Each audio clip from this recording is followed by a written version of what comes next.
Hey everybody, Frugal Farmer here. I'm doing a shop clean and I ran across this tool. The only thing about it, I don't know what this thing is. And I know some of you fellas out there, ladies too, may recognize this and can tell me what it is. Well, that vinegar worked on that spout for that watering can so well the other day. We're going to do some more experimentation with the vinegar and see how it works on this. And this has got some movable parts in it. So I may have to soak, spray with WD-40, soak, and keep repeating that and see how all that works.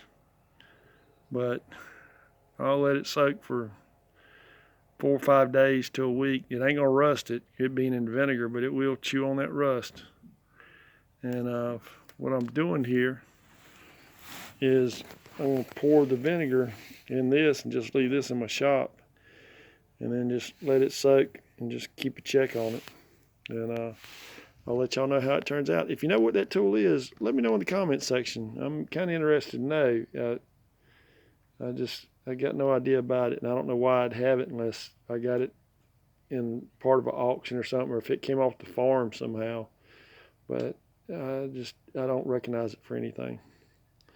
Thanks for stopping by. Come back again when you will. Share, comment, like, hit that subscribe button. God bless.